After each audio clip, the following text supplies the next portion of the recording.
Hello, my name's Gary Schotten, and I'm here in a friend of mine's mechanic shop, auto mechanic and repair, selling tires. And I'm back after a trip to Africa in the country of Kenya, Nairobi area.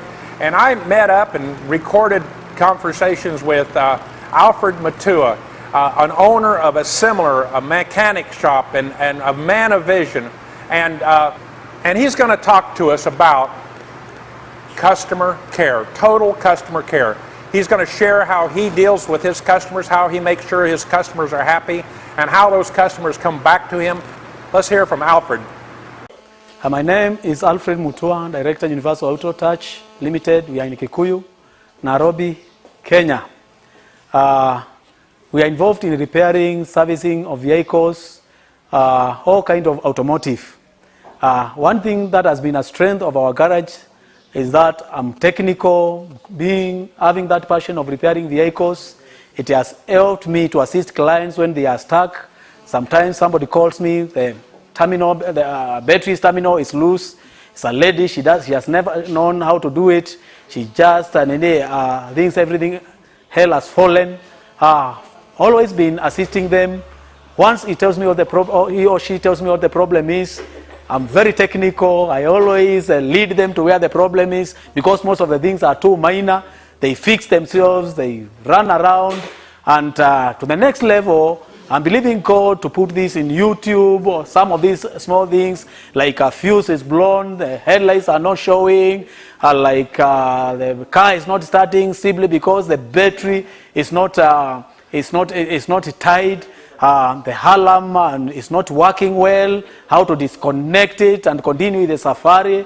It's some of these small things. I want to go to the next level where I can put them on YouTube and people can access our website and get them and assist themselves even when they can't get me. Otherwise, those who have talked to me when they are in problems, long distances, away from where I am, I've been able to assist them and even to assist their technicians so they can get where they are. And that has been our strength and made clients to believe in us, because they always know that whatever problem their cars has, I have a solution for them.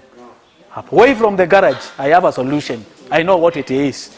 That's one part of my strength. God has given me that wisdom, I don't deny. We are involved in repairing and servicing of vehicles.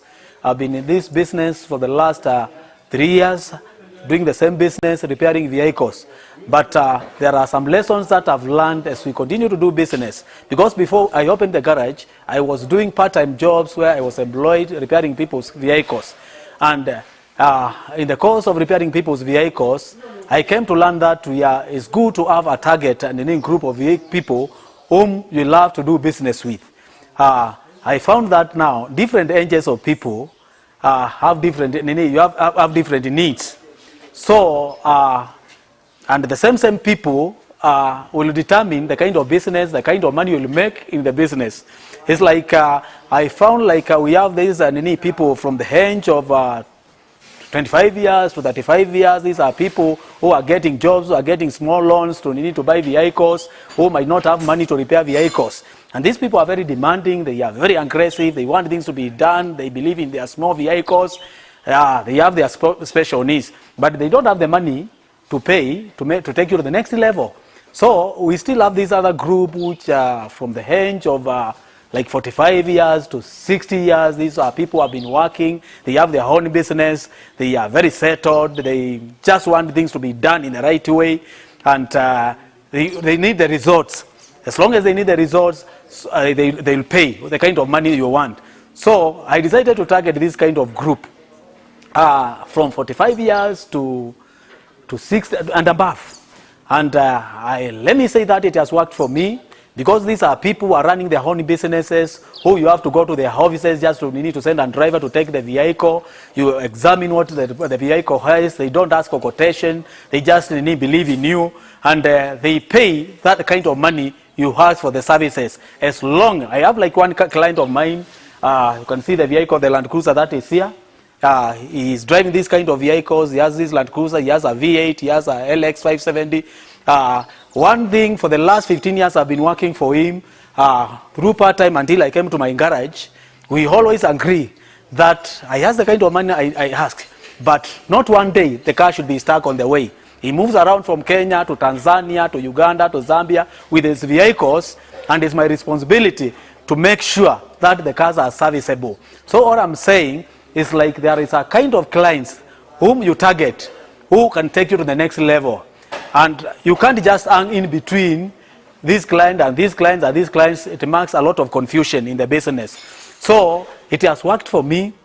These are people who are settled. These are people who have not more than one vehicle. This kind of group, 45 years to and above, they have more than one vehicle. They've been driving vehicles for many years. But when you get to this other group, they have their own challenges. I'm not saying we don't work for them, we work for them. They've just gotten a loan somewhere, they need to buy a car. It's one car, they believe they should not go with the matatus. They push here and there. The kind of money they are paying is still small, so it becomes too difficult to work for them. So working for that, in targeting that kind of group has worked for me. These are people, their demands are higher, but they are worthy. Sometimes they will require even to give them a driver to drive them when they don't have. They will require for me to organize for insurance to be taken to their houses, to their offices. They would require their cars to be taken and to be fueled, to be taken to car wash. And I always give that kind of service. And it has worked for me. To this far, that has helped me. Fabrication, and at this level, we are going to a different level of getting vehicles, modifying and fabricating them for different purposes. Like what you can see here is a truck. This was a truck for transporting goods. But now we are changing the phase from being a truck for transportation to be transporting vehicles. We are fabricating a towing a breakdown, a towing vehicle, a flatbed, where instead of pulling vehicles on the road, we shall be towing them from down. We load them to the vehicle, to the rolly, and we take them to the destination where they are supposed to be taken. So what actually we are doing is, like, we are going to the next level where we can come from just repairing to fabrication to making something different from the normal. Like on the other side, you are seeing now we are fabricating a bus. This bus had a very major accident. We had to begin it afresh. We changed the face. We are doing the interior. We are doing the glasses were no more. We fitted them again, and then from here now we'll go and do the painting. So it's possible to come from one level to another, and from that level to another. From here we are going far. We'll begin afresh. We'll make even rollies. We'll make even trucks and the rear bodies. That's our vision, and that's where we are going. Now the kind of clients we have now and the kind of vehicles now that are there. Initially, we had the manual vehicles. Manual vehicles has no problem. As long as you put it free gear, you can tow it. But the automatic vehicles, and most of them are full-time four-wheel drive, you are not able to need to tow them. Like I have one in the garage which was towed from Tanzania, and is a full-time four-wheel drive. They damaged the transfer of the vehicle. So after noticing that, I went to the next level where I make a flatbed, where you just load the car on the vehicle. You transport it to where you want to transport it, and then the car is safe. It doesn't have an extra damage apart from the one that you intended to do. So I'm encouraging other people not to stick on one line. Wherever you see, that's where you go. But if you can't see, you'll remain where you are. Thank you.